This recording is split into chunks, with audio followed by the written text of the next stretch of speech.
생명보다 이윤을 중심으로 어떤 꼼수를 부려가는지를 보는 것, 그리고 노동자의 생명과 인권을 존중해야 될 정부가 무엇을 하고 있는지 다시 한번 확인하는 자리가 되고 있습니다. 그리고 우리는 이 투쟁을 통해서 더욱 힘찬 현장 투쟁으로 다시 약속을 하고 있는 자리라고 생각을 합니다. 어제 현대제철에서 투쟁하면서 오늘 아침 나왔던 뉴스 기사를 봤습니다. 내년 1월부터 시행되는 산업안전보건법 보급 금지 조항과 관련하여 현장에서 어떤 꼼수가 벌어지는지를 알 수 있었습니다. 아연 도금을 하는 작업장은 이제 보급 금지 사업장이 됩니다.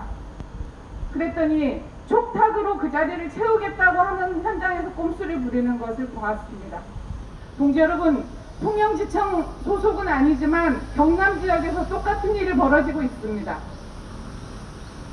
좀 설명을 드리면요, 보급 금지 조항 중에 도금 작업이, 그전에는 인허가 사업장이었던 도금 작업이 이제는 보급 금지가 됩니다. 동지 여러분, 혹시나 폰이든 자신의 노트북을 한번 생각해 보세요.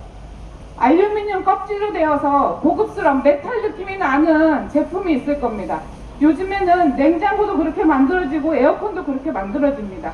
그 메탈 작업을 하는 건 예전에는 도금이라 불리었고 지금은 아노다이징이라고 하는 양극 산화 처리라고 합니다. 똑같은 도금 공정을 거칩니다. 단 중간에 크롬산에 양극의 전기를 넣어서 알루미늄이 부식되어서 껍질을 만드는 작업입니다. 이게 몇 년 전에 한국산업표준분류에서 도금이 아니라 표면 처리로 변화가 되었다고 합니다. 지난해 산업안전보건법이 개정되고 난 이후에 경남 사천에 있는 한국항공에서 국민신문고에 질의를 넣습니다. 이 제품은 우리가 사용하는 일반 제품 말고 항공기 부품 표면을 하는 작업이기도 합니다. 카이에서 질의를 양극 산화 처리는 도금 작업이 아니니 도급 금지에서 제외되어야 되는 거 아니냐라는 질의를 넣습니다. 고용노동부에 질의서가 도착했고 고용노동부에서는 양극 산화 처리는 금속을 입히는 것이 아니기 때문에 도금이 아니라는 행정구속을 내립니다. 그리고 한국항공은 인허가 취소 신청을 합니다. 사천에는 한국항공의 사회 하청업체들이 동일한 방식으로 도금 작업을 하고 있습니다. 그래서 현장에 많은 문제 제기와 아노다이징 작업도 도금과 동일한 유해성이 있다라는 전문가의 소견을 가지고 노동부에 의견을 제출했고 노동부에서는 현재 조사가 진행이 되고 있습니다. 아직 의견을 밝히지 않고 있습니다. 어제 통화를 했는데요, 카이에서 다시 반대 의견서를 또 제출했다고 합니다. 현재 제출뿐만이 아닙니다. 법이 바뀌면 무엇합니까? 현장에서 어떤 꼼수로 노동자의 목숨을, 노동자의 생명을 앗아갈지 너무도 자명한 일 아닙니까? 그리고 그런 현장이 지금까지 이어져 왔습니다. 그 속에 고통받고 있는 노동자의 모습이 바로 2017년 5월 1일 삼성중공업 크레인 사고의 현장에서도 그대로 재현되었습니다. 동지들, 얼마 전에 경향신문 일면 기사를 장식했던 오늘도 몇 명의 노동자가 집으로 돌아가지 못했습니다라는 문구가 기억나실 겁니다. 삼성중공업 노동자들이 쓰고 있는 안전보에는 이렇게 써 있습니다. 오늘도 무사히 집으로. 그러나 2017년 5월 1일 6명의 노동자는 집으로 돌아가지 못했습니다. 그리고 그 현장에서 가족과 동료를 잃은 노동자들은 여전히 고통 속에 살고 있습니다. 더 많은 노동자들은 여전히 그 현장에서 죽음 같은 노역을 하고 있습니다. 현장에서 살아온 노동자는 매일매일 상기 치료를 받기 위해 공장과 싸웁니다. 3개월에 한 번씩 치료 연장을 위해서 단두대와 같은 심의위원회에 서야 합니다.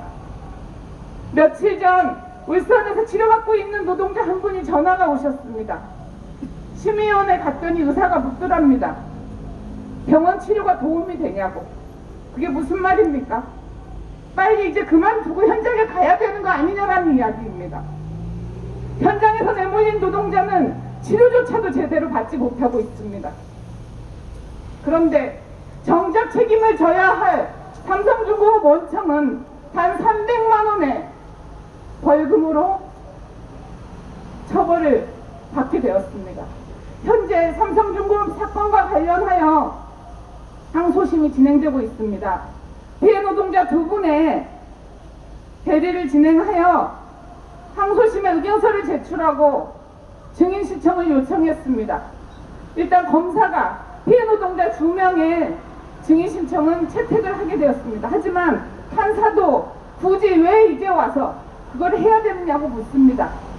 그리고 이틀 전 삼성중공업 사건을 대행하고 있는 태평양에서 의견서를 제출한 걸로 알고 있습니다.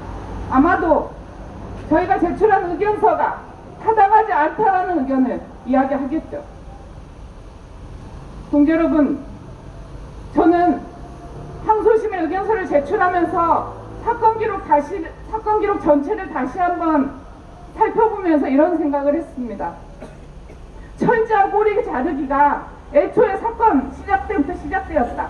그 꼬리 자르기는 바로 이 자리에 있는 통영지청이 주범입니다. 당일 사고가 있었던 골리앗 크레인이 엘리베이터를 운반하는 작업은 애초에 4시에 진행되도록 작업 계획서에 있었던 내용입니다. 3시로 옮겨져서 작업이 이루어졌습니다. 그러나 조서에는 그 내용에 대한 어떠한 것도 언급되어 있지 않습니다.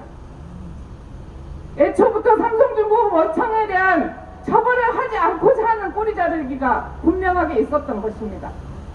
그리고 지난 9월 26일 건화에서 발생한 사고에서도 마찬가지입니다.